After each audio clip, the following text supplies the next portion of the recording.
They're called gooseneck barnacles, or just goosenecks, although they're technically more closely related to crabs and lobsters than to mollusks like oysters. So here are 7 shocking facts about barnacles to increase your knowledge. Classification. Most people don't realize that barnacles aren't even mollusks. You see, they're actually a type of arthropod with 6 legs. Only problem is their legs have been dramatically reduced throughout evolution. In fact, modern barnacles have such short legs that they look like they have none at all. Now, this makes them relatives of crabs and lobsters, as I mentioned earlier. But it also makes them part of a group called the crustacea, the same group that includes all true crabs and lobsters, along with other smaller crustaceans like copepods and decapods. But barnacles are part of a much smaller subclass called Cirripedia, and members of this subclass are known as cirripeds. There are only about 1,000 living species of cirripeds today, divided into 2 orders, the acorn barnacles and the stalked barnacles. And they're classified in the phylum Arthropoda, subphylum Crustacea, and class Maxillopoda. Clinging.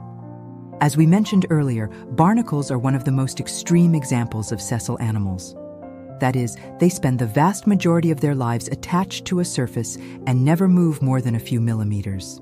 Some animals, like coral polyps, are also sessile as adults, but they move around while they're still larvae in the water column before they settle down. Barnacles, though, don't do this. Not only are they unable to move when they're adults, but they're also incapable of moving once they finish their larval development and metamorphose into adults. It's a truly remarkable adaptation. And even as a larva, the barnacle doesn't swim around like most other marine animals. Instead, it drifts with the current, floating along like a leaf in the wind. Destruction. Don't let their small size fool you. Barnacles can be incredibly destructive.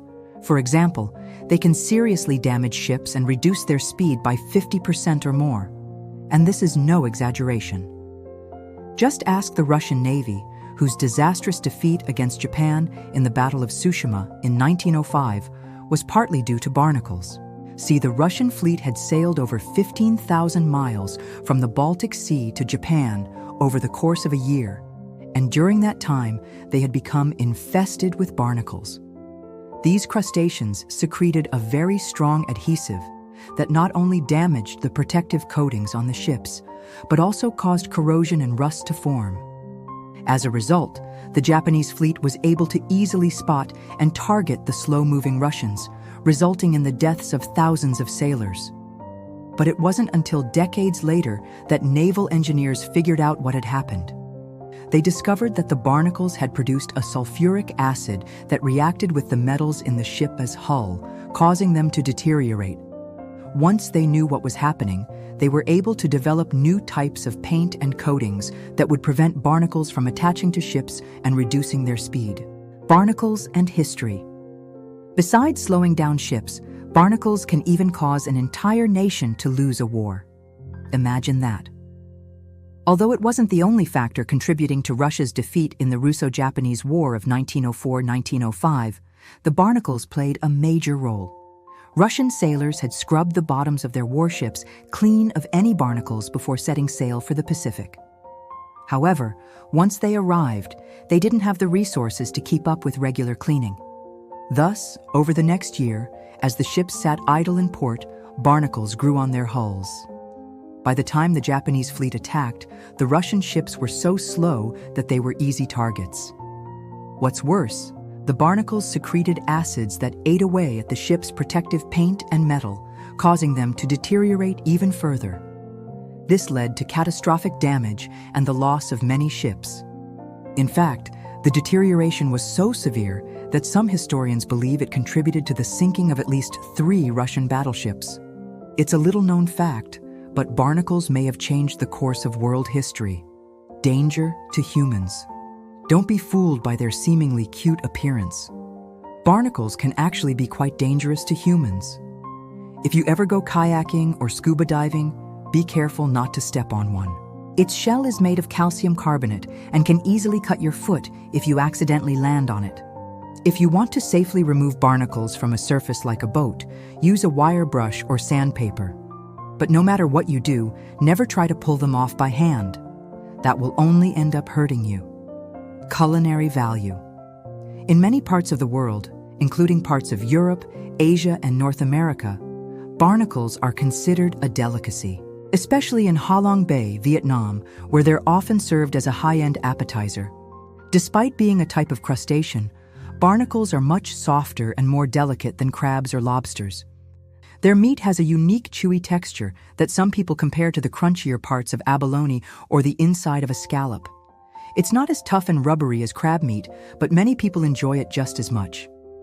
Additionally, barnacles are packed with nutrients and contain more than twice the amount of zinc as beef or chicken. Zinc is important for a lot of things, but it's particularly crucial for male sexual health. So maybe that explains why in some cultures, barnacles are considered an aphrodisiac, nature only. There are several reasons why barnacles are so pricey. First, they're extremely hard to harvest because they grow in remote areas that are difficult to reach. Second, they can only be gathered during certain times of the year, usually in the spring and summer when the ocean temperatures are warmer.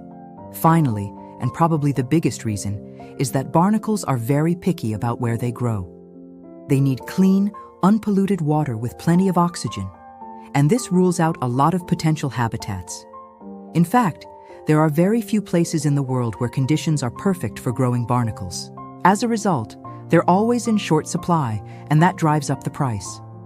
It's also why barnacles can't be farmed artificially.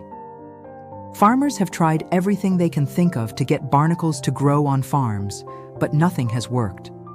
Barnacles just won't grow unless they're in exactly the right environment. This makes them truly wild creatures that must be harvested from the ocean, adding to their mystique and allure. And now for the big question, what should you take away from this video? Well, I hope you learned just how amazing and diverse the natural world really is. From the smallest barnacles to the largest whales, our planet is full of incredible creatures that are worth getting to know better. And that's why I'm so passionate about sharing what I learn with all of you. I want to inspire the same sense of wonder and curiosity in others that I feel every time I discover something new about the natural world. So keep exploring and keep asking questions. Who knows what amazing things you might find out about yourself and the world around you. As always, thanks for watching, and I'll see you next time.